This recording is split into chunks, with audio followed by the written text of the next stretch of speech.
Hello, I'm Laura Painter. You're watching ABC10 Tonight. A Vacaville grandfather and his dog are recovering after they were hit by a car that drove away. His family is now looking for help. Plus, in dollars and cents, some banks are banning buy now, pay later services. What this means for your spending. And Northern California is experiencing a near record-breaking heat wave. What to expect ahead of the weekend. ABC10 Tonight starts now. A 73-year-old grandfather is now in the hospital tonight, recovering after a hit and run in Vacaville. One of his daughters says she found him lying on the road on her way home from work Monday night. ABC 10's Roxanne Elias joins us live now. Roxanne, I can only imagine the shock the family must be in right now. What did they tell you? Laura, the family says they feel absolutely traumatized. You see, they lost their mother to cancer several years ago, and then this week they almost lost their father and their dog to this hit and run. Family members and police now telling us that they are searching to find this person who did this. It was at this intersection of Browns Valley Road and Vaca Valley Parkway where a driver struck 72-year-old Romeo Benaya and his dog Snowman while they were in the crosswalk. It's just traumatic. You know, he's all bruised up and banged. His daughter found him on the road Monday night. He was on the floor, and so she pulls over and she goes up to him and she looks down, and it's our father on the ground. You know, he's all bloody in the face. Bridget Benayat says the grandfather of 9 usually walks their dog at night. She says it's hard for him to run after their pet since he's an amputee. This happened after he contracted a flesh-eating bacteria over 20 years ago. My dad is on a prosthetic leg. I don't know if everybody knows that, but he is an amputee, and that is the side he was hit on, and that's the side he was injured on. So his fractured femur is on the leg of his amputee leg. Vacaville police say he was thrown on the road. He suffered a dislocated shoulder and fractured hip. Police say it seems Snowman was also dragged underneath the vehicle, but the family says they can't afford to take their dog to the vet just yet.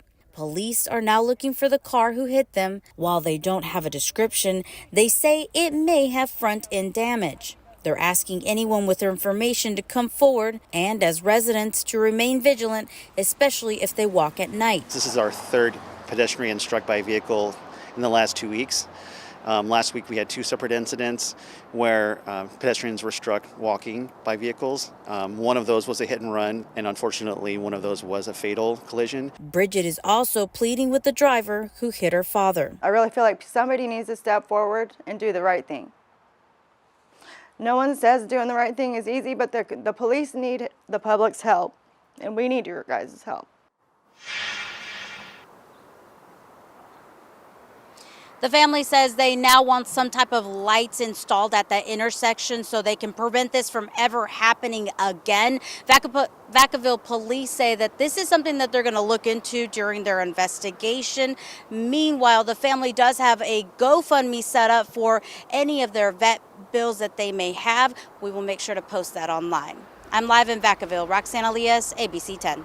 Roxanne, it's so clear how much this family is hurting right now. We want to remind everyone police are still looking for the driver. If you know anything, give them a call. Roxanne Elias, thank you. State and federal officials are back in Stockton today. It's their 5th day, wrapping up cleanup efforts along the Smith Canal. ABC 10's Gabriel Porras has been following the story and has the update tonight. The last of the oil and fuels that an illegal dumper abandoned in Stockton Smith Canal were driven off and boated away Wednesday morning. I think they got most of it. You can still see like that rainbow-looking sheen on the water, but it's not the big sludge, creek of sludge coming down through no more. That sludge started flowing Friday from this 380-gallon oil burner. State and federal crews set down booms the same day to prevent the oil from ending up in the Delta, but not before it contaminated a near 1.5-mile long stretch of the canal, which runs right behind Chris Collins' house. Somebody had to have seen something. I just really wish they'd say something or turn them in or give any information you can, because this is just horrible. Right here off Shimizu Drive is where the spill first began Friday. Officials discovering that large tank of oil dumped right here. All that's left in its place, a plastic tarp, a law enforcement investigation, and a hefty price tag for the cleanup. As you've seen, the EPA and stuff just came through. But yeah, Coast Guard, Fish and Game, they've all been out here. As well as a contractor hired by the Coast Guard to lead the cleanup. The agency's picking up a combined 400 gallons of used cleanup products, oily waste, and floating debris. It's getting back to normal. They're doing a good job. But there might still be more work left to do. The Coast Guard opened the Oil Spill Liability Trust Fund to cover the initial response and accept claims from private dock owners who will have to clean up leftover oil themselves. It's never really super clear here. Also unclear why someone would contaminate the canal in the first place, and neighbors are hoping for answers. They just don't care about what's going on around them or their environment or nothing, and they need to do some time for this, man. In Stockton, Gabriel Porras, ABC10.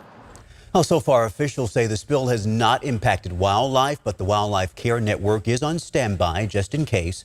Boaters are still being asked to avoid the canal. Ghost guns in California. The state attorney general is calling it a crisis, but a new report published today shows solutions are moving communities in a promising direction. ABC 10's Becca Habegger explains. We've been able to really move the needle when it comes to our ghost guns. California Attorney General Rob Bonta, in a news conference Wednesday, touted the findings of a new report showing California law enforcement agencies are seeing a drop in the number of ghost guns used in crimes. Ghost guns are unserialized, untraceable firearms assembled by individuals who are not licensed to manufacture firearms, and mostly sold to people who aren't legally allowed to have them. You may recall the tragic story in March of 2022 when a father shot and killed his 3 daughters, an adult chaperone overseeing the custody visit, and himself at a Sacramento church. Investigators say he used an unregistered ghost gun. At the time, he was under a restraining order that barred him from possessing a firearm. The ghost gun industry has had widespread appeal to people who are too young or too dangerous to legally own firearms. Across the state, the number of ghost guns recovered in crimes rose sharply during the pandemic, but starting in 2022 and increasingly in 2023, those numbers, though still high, are coming down. Over the last 30 years, Bonta says, California has reduced its overall gun violence rate. That is because of action we've taken to reduce gun violence that are common sense, things like background checks and waiting periods, things like bans on large capacity magazines and on assault weapons. The ghost gun report comes just days after Governor Gavin Newsom signed a package of more than 20 gun safety bills into law. One law lets judges consider stalking, animal cruelty, or threats of violence as evidence for a gun violence restraining order. Another newly signed law creates stricter penalties for gun owners whose guns are accessed by a child, resulting in death or injury. And another targets ghost guns by requiring law enforcement agencies to prohibit their contracted vendors from selling guns that are supposed to be destroyed. Becca Habegger joining us right now. And Becca, on the federal level, ghost gun regulations are the subject of an upcoming Supreme Court case, right? Yeah, in fact, justices are set to hear the case on Tuesday. You know, in 2022, the ATF expanded its definition of firearms to include unassembled parts of gun receivers and frames. Now, that was challenged in court, and a federal judge ruled the ATF doesn't have that authority. So the Supreme Court will decide whether to uphold that judge's ruling or overturn it. All right, Becca, thank you for the update. We appreciate it. Time now for Dollars and Cents. Just over a year ago, I first told you about buy now, pay later payment plans. Since then, they've really grown in popularity as a way to afford your online purchases by only paying a portion of the price up front. Now it appears banks are starting to catch on as to why shoppers like these plans so much and how lucrative they can be. So much so banks are banning third-party plans. An expert I talked with says there are still ways to manage your spending by understanding why these changes are happening.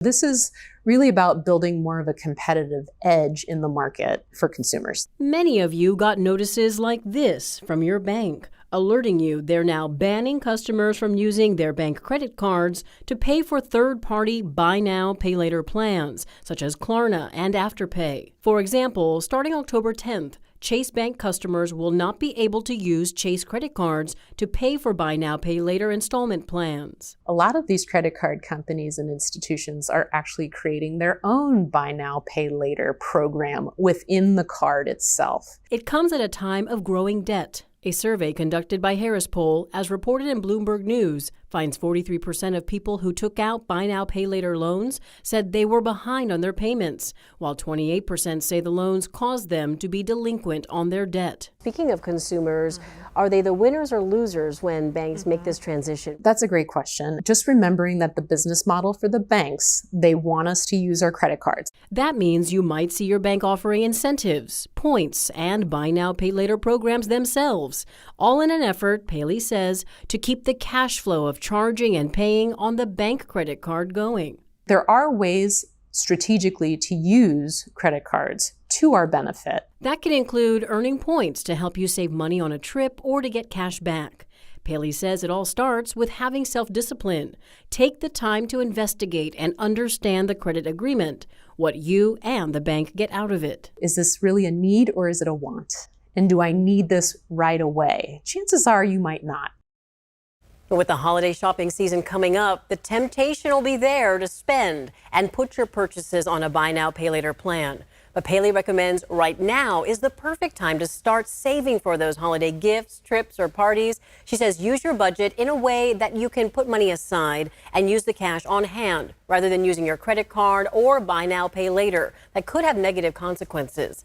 To watch more of my Dollars and Cents stories, head over to ABC10 Plus. We have an episode looking at the 4 fastest growing cities in Northern California on the home screen. You can also find it under the news section. The app is available on Roku, Amazon Fire TV, and Apple TV. You can also email me your questions at lpainter@abc10.com.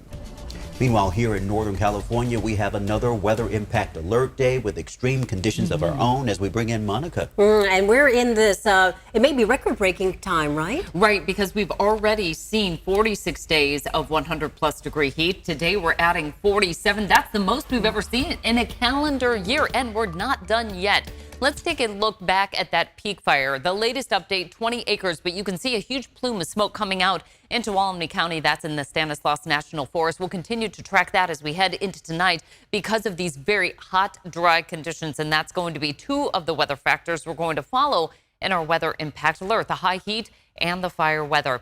Here's a look at those heat alerts. Again, now extended through Thursday for the valley as well as the coast, where we've been seeing record heat the past couple of days. As we head into the end of the week, we'll see a little relief with our temperatures, but that's when we head into this fire weather watch for northwestern California or northeastern California, northwestern Nevada. We'll continue to monitor that because, again, we're in that time of year where things can brew pretty quickly here and burn pretty quickly because of the dry fuel.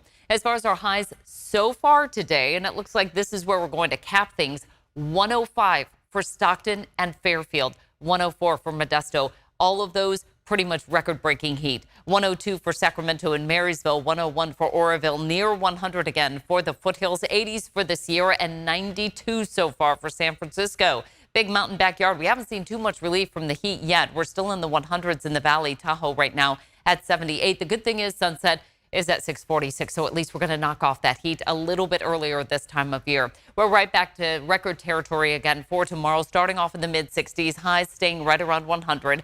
That sunset at 6:45. Like to really mark that because that's when we see a bit of relief starting to brew in the valley. Our records for tomorrow you see right here on the rundown right here, and then the forecast will be on the right side of that. And it's going to be pretty close, again, especially for Stockton and Modesto. It looks like we may be shy in a couple of locations, but overall in record territory once again. Air quality as well will be taking a hit. Unhealthy for sensitive groups in Placer, El Dorado, and Stanislaus County. Otherwise, it's going to be in the moderate range, but these are just very typical summer-like conditions that we're dealing with air quality, the record-setting heat. We get a bit of a break on Friday, but I want to show you that we're still going to be well above average into the end of the work week and this first weekend of October. It's not until Monday that we see a little bit better push of that onshore flow, bringing in some cooler weather, and there are 80s in the forecast. It's just taking some time to get there.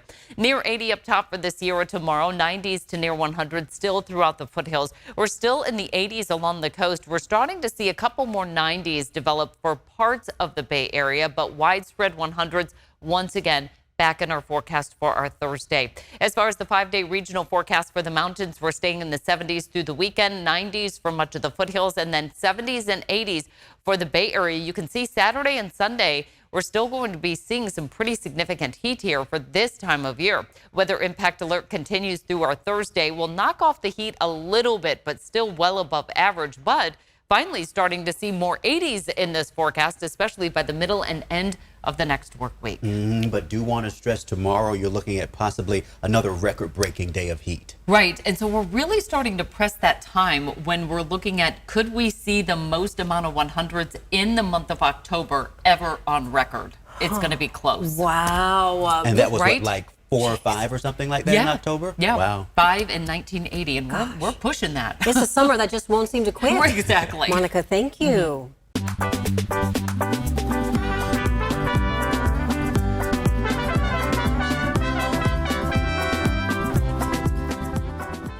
It's a place for people who, for so long, haven't had access to the health care they need. María, hola, ¿cómo está usted? Hola, mi nombre es Frank. Patients like Maria Aguilar, whose health care experiences before finding this clinic were dismissive, superficial, and beyond disappointing. Como que no es un humano, no es persona. Like you're not human. Like you're not a person, says Maria. It was only here at Clínica Tepati that the 53-year-old felt heard. Sí, mi experiencia que ha sido muy buena.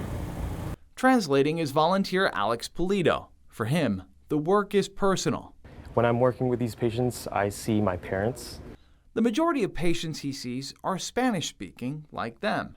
And between the language barrier and lack of insurance coverage, many have fallen through the cracks of the U.S. medical system. It's one of the biggest motivators that we have as undergraduates to kind of join the clinic and be involved in the patient care. An undergraduate studying pre-med, Alex is a member of Clínica Tepati's all-volunteer student workforce, many of whom come from Spanish-speaking households themselves.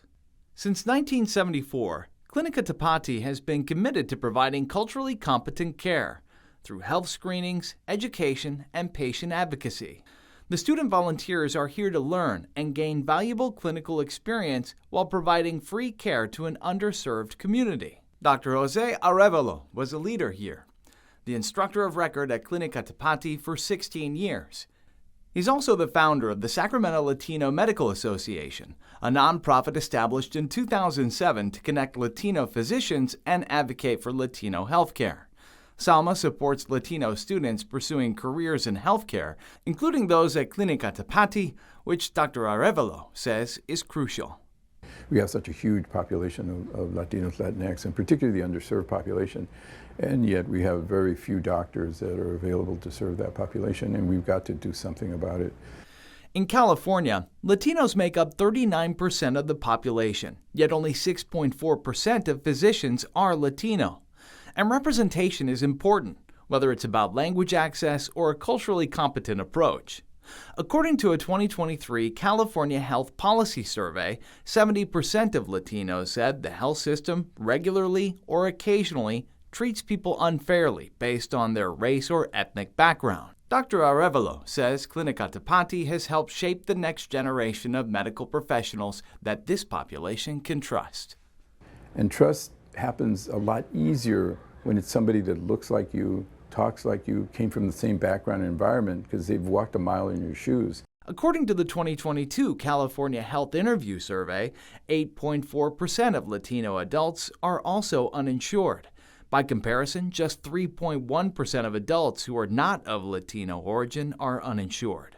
And on top of that, more than 22% of Latino adults report not having a usual place to go when sick or in need of health advice. Some of these patients, are kind of faced with the tough issue, should I go to the emergency department or should I go to urgent care when they don't have a primary care kind of provider that can provide these services for them. Frank Sierra spent several years caring for his grandfather near the end of his life, before medical school and before becoming the student chairperson of Clinica Tapati. And attending a lot of these appointments and seeing that there was a lack of Spanish-speaking healthcare providers is something that really inspired me to not only want to serve as a translator, but also kind of be the provider for patients like my grandfather. Like the other student volunteers at Clinica Tapati, Frank is gaining valuable hands-on experience that will serve him well as a doctor, while at the same time giving voice to patients like Maria, like Frank's grandfather. Even though he's not here, I do know he's proud, and especially of the type of work that I hope to do as a future physician, to really impact these communities that are otherwise overlooked. Making an impact on an overlooked community and building trust. More than just medical care, it's treating people like people and building a connection with them to build trust, right? Essentially is what's the end goal, right? It's been Clinica Tapati's mission for 50 years. Treating people today and training the doctors of tomorrow. In Sacramento, Luke Clary, ABC 10.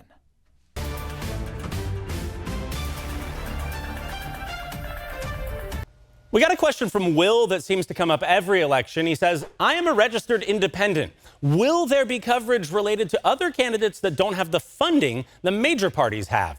Thank you, Will. And to answer you straight, probably not. First of all, in California, this question really only applies to the presidential race. For all the other races, the top 2 vote getters in the primary, those are the ones that appear on the November ballot right now.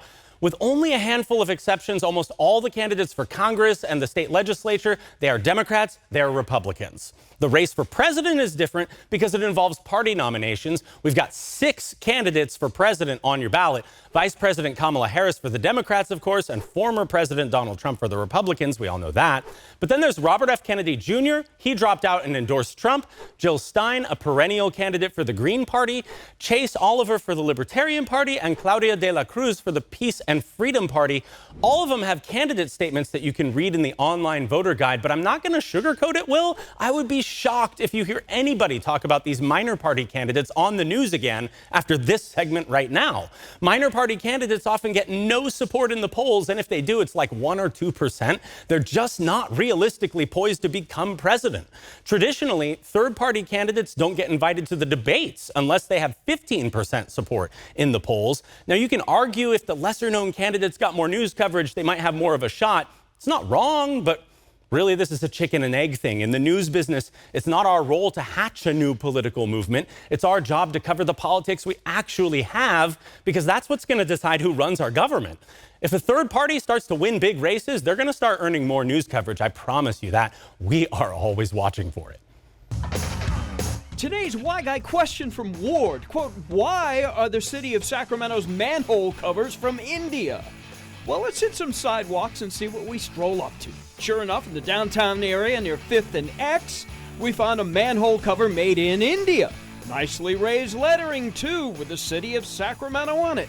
A fine manhole cover from India. Now, I lived in India for 2 years, and I knew they exported rugs and spices, but manhole covers? From the city of Sacramento, quote, we order our lids through a public bid process, which is a broad bid that outlines items we buy, like manhole covers. Our manhole covers have specifications for things like size and size of lettering that say, property of city of Sacramento, end quote.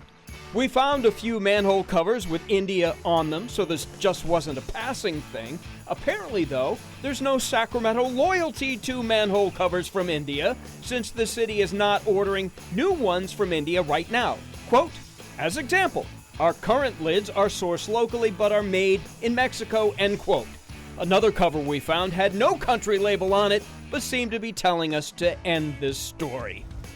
Thanks so much for watching ABC 10 Tonight. We're here 24/7 on the free ABC 10 Plus app. You can get your news and weather anytime, anywhere. I'm Laura Painter. See you next time. If you have a problem, 10 on your side is here to help. You're the first person that ever called me back. Out of anyone in 17 years, he's the first person who's ever stood there and actually did something for me. Had I not gotten you involved, I may still be arguing with PG&E over an $857 bill. It was, you know, we just are so grateful for for what you guys have done. Watch 10 on Your Side weeknights at 6, only on ABC 10.